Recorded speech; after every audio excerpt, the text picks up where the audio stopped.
Morning বন্ধুরা, আমি Monika blogger লাস্টে জানাই তোমাদেরকে অনেক অনেক অনেক স্বাগত জানিয়ে আজকে সকাল থেকে নতুন একটা ভিডিও শুরু করছি। তোমরা কেমন আছো? আশা করি তোমরা সবাই ভালো আছো। দূরে কাছে যে যেখান থেকে আমার ভিডিওটি দেখছো, বড়দেরকে জানাই আমার প্রণাম, ছোটদেরকে জানাই আমার অনেক ভালোবাসা। তো চলো, এখন বাজে সকাল 7টা। তো সকাল 7টা থেকে ভিডিওটা শুরু করছি। স্কিপ না করে পুরো ভিডিও দেখতে থাকো, আশা করি তোমাদের ভালো লাগবে। আর যারা নতুন বন্ধুরা আমার ভিডিও দেখছো, প্লিজ চ্যানেলটি সাবস্ক্রাইব করে পাশের বেল আইকনটি অন করে দিও, যাতে নতুন ভিডিও আপলোড করার সাথে সাথেই তোমাদের ফোনে নোটিফিকেশান যায়। তো চলো, সারাদিনটা কীভাবে কাটায় সেটাই তোমাদের সাথে শেয়ার করবো, ভিডিওটা দেখতে থাকো।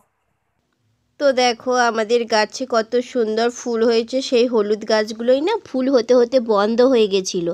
প্রচুর পরিমাণে গরম পড়েছিল, তার জন্য নাকি জানি না। তো এখনও অবশ্য প্রচুরই গরম আছে। তো দেখছি যে সাদা ফুলগুলো তো বন্ধ হয়ে গেছে, একটা দুটো করে ফুটছে। আর এই হলুদ ফুলগুলো কিন্তু অনেক কটা ফুটেছে। দেখো আজকে ভীষণ ভালো লাগছে দেখে। তো যাই হোক, দেখো এখন বেজে গেছে 9:45। তো অর্জুনের জন্য মাছ ভাজা করলাম, তো আর খিচুড়ি বানিয়েছি। তো চলো মাছের কাঁটাটা বেছে নিই, তো তারপরে অর্জুনকে খিচুড়ি খাওয়াবো। খিচুড়ি খাইয়ে তারপরে স্নান করে স্কুলে দিয়ে চলে আসি।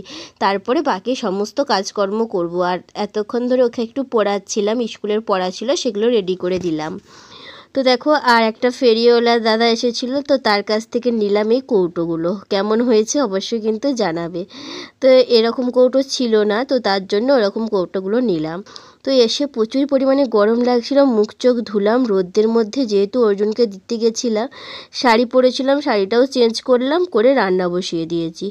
এখন রান্না করছি করলা ভাজা। তো করলা এরকম গোল গোল করে কেটে ভাজা খেতে কিন্তু বেশ ভালোই লাগে, আবার সেদ্ধটাও ভালো লাগে, কিন্তু বেশিরভাগ আমি ভাজাটাই করি, তাহলে ওর জন্য একটু খাই। আর বাড়ির সবাই ভাজা খেতে একটু বেশি ভালোবাসে। আর এখানে দেখো চিংড়ি মাছ নেওয়া হয়েছে, এঁচোড় চিংড়ি করা হবে। আর সকালের জলখাবারে বানিয়েছিলাম কলাই সেদ্ধ ছোট ছোট আলু দিয়ে, দেখো।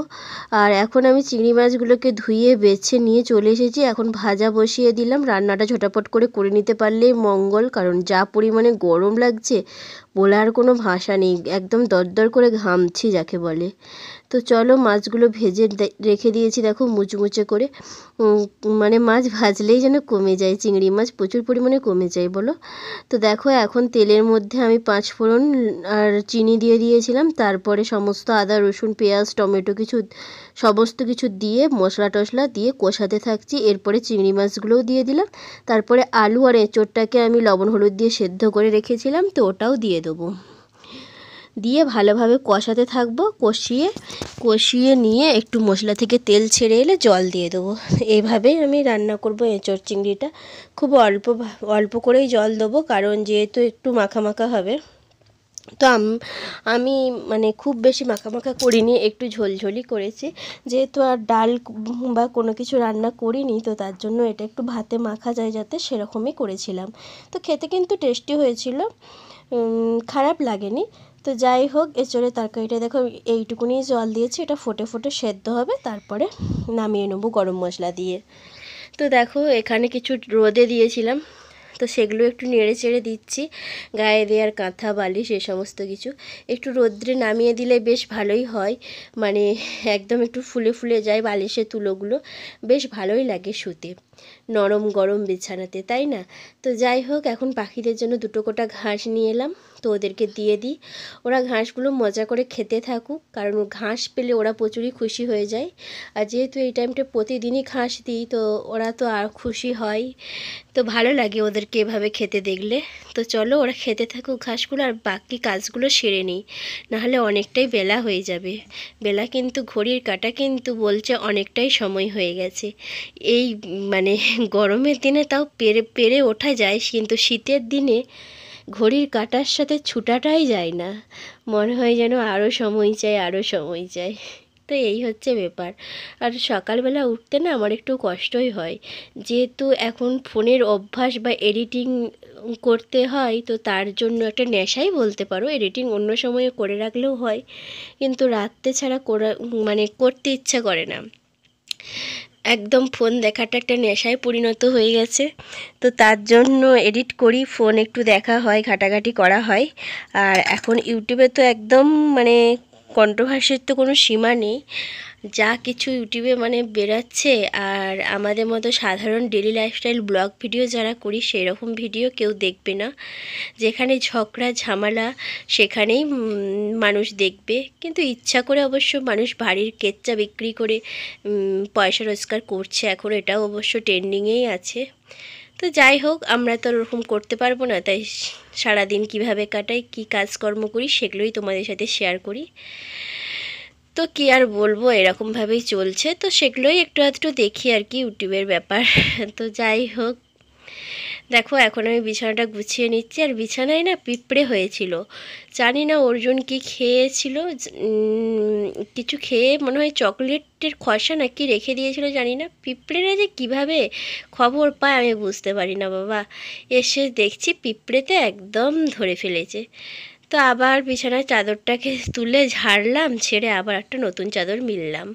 আজকে যে বিছানার চাদরটা পাল্টানোর কোনো ইচ্ছা ছিল না কাচার, কিন্তু ইচ্ছা না থাকলেও কী আর করব, পিঁপড়ে যেহেতু হয়ে গেছে, তো পিঁপড়ের মধ্যে তো আর শোয়া যাবে না, ঝাড়লেও যাবে না, তার থেকে একদম একটু কেচে নিই, এই হচ্ছে ব্যাপার। আলাদা করে একটা চাদর মিলে নিলাম। তো আবার দেখি আজকে তো বালিশগুলো রোদের মধ্যে দিয়েছিলাম, আবার একদিন কেথাগুলোও দিতে হবে, কারণ রোদ প্রায় দিনই দেখছি একটা দুটো করে পিঁপড়ে চলছে বিছানার মধ্যে। আর এই গরমকালে পিঁপড়ের একই তো গরম একদম, আমাদের এই দেখো তেতলা আছে না, এখান থেকেই যেন একদম মনে হয় আগুনের মতো ভাপ বের হয়, তেতলা থেকে হাওয়া নামে, গরম তাপটা নামে, তার মধ্যে আবার যদি পিঁপড়ের কামড় সহ্য করতে হয়, তাহলে তো একদম মানে কি বলবো, জীবনটাই শেষ, এইরকম একটা ব্যাপার। তো যাই হোক, কী আর করা যাবে, রোদে দেবো একদিন, যা রোদ হচ্ছে সমস্ত কিছুই শুকিয়ে যাবে, আর কাঁথা তো আর পিঁপড়ে তো অনেক দূরের কথা, প্রচুর রোদ গরম জানো তো আমাদের এখানে। আর পরশু থেকেই অর্জুনদের মর্নিং স্কুল স্টার্ট হয়ে যাবে, ভালো হবে। এই রোদের মধ্যে বাচ্চাদেরও খুব কষ্ট যাওয়া আসা।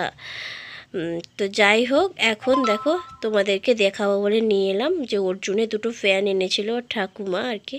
তো দেখো প্যান্টগুলো কিন্তু অনেক ভালো হয়েছে, দেখো খুব সুন্দর প্যান্টগুলো, আমার তো খুব পছন্দ হয়েছে বাড়িতে পরার জন্য। তোমাদের কেমন লাগলো অবশ্যই কিন্তু জানাবে। এই দেখো একটু ভালোভাবে মিলে দেখিয়ে দিলাম, একটা খয়েরি কালার, এখানে লাল লাগছে, আর একটা নেভি ব্লু কালার। তো বেশ ভালো লাগছে, প্যান্টগুলো বাড়িতেই পরাবো বলে নিয়ে আসা হয়েছে গরমে। তো বন্ধুরা এইমাত্র স্নান করলাম, প্রচুর পরিমাণে গরম, আর দেখো কীরকম পরিমাণে ঘামছি, প্রচুর ঘামছি। তো চলো পুজোটা করে নিয়ে দিয়ে তারপরে খাওয়া দাওয়া করবো।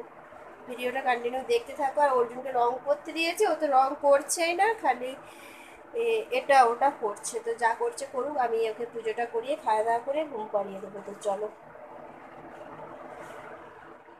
তো দেখো তুলসী গাছে জল দেওয়া হয়ে গেছে, আর যা রোদের তাপ দেখো, তুলসী গাছগুলোও যেন একদম ফলগুলো শুকিয়ে শুকিয়ে গেছে, এত পরিমাণ রোদের তাপে আর কি করা যাবে বলো। তো যাই হোক, পুজো আমার কমপ্লিট হয়ে গেছে, এখন খাবার নিয়ে চলে এলাম। তো এখন খাওয়া দাওয়া করবো আমি আর অর্জুন। তো আজকে রান্না হয়েছে চিংড়ি মাছ ভাজা, এঁচোড় চিংড়ি, করলা ভাজা, এ সমস্ত কিছুই রান্না করেছি। তো চলো খাওয়া দাওয়া করে নিই। তো এই দেখো খাওয়া দাওয়া শুরু করে দিয়েছি, আর এই দেখো করলা ভাজা খাচ্ছি, সেটা তোমাদেরকে দেখালাম। তো চলো ঝটাপট করে খেয়ে নিই, অনেকটাই খিদে পেয়ে গেছে, তারপরে বাসন টাসন ধুয়ে নিয়ে এসে ভিডিওটা শেষ করব, তোমাদের সামনে আসবো। তো বন্ধুরা আমি দিনটা এইভাবেই কাটালাম আর তোমাদের সাথে শেয়ার করলাম। তোমাদের কেমন লাগলো অবশ্যই কমেন্ট বক্সে কমেন্ট করে জানিও। আর আমার ভিডিও যদি তোমাদের ভালো লেগে থাকে অবশ্যই লাইক কমেন্ট শেয়ার আর সাবস্ক্রাইব করতে একদমই ভুলো না। দেখা হবে আবার কালকে নতুন একটি ভিডিওর সাথে, ততক্ষণের জন্য সবাই সুস্থ থাকবে, সবাই ভালো থাকবে। আর আজকে যা পরিমাণ গরম দেখো, একবার ফ্যানটা অফ করে কথা বলছি, একদম পুরো ঘেমে নেক আকার, দেখো কাছে নিয়ে এলে বুঝতে পারবে কি পরিমাণ ঘেমে গেছি। তো চলো সবাই গরমের মধ্যে ভালো থেকো, সুস্থ থেকো, সবাইকে টাটা, বাই বাই।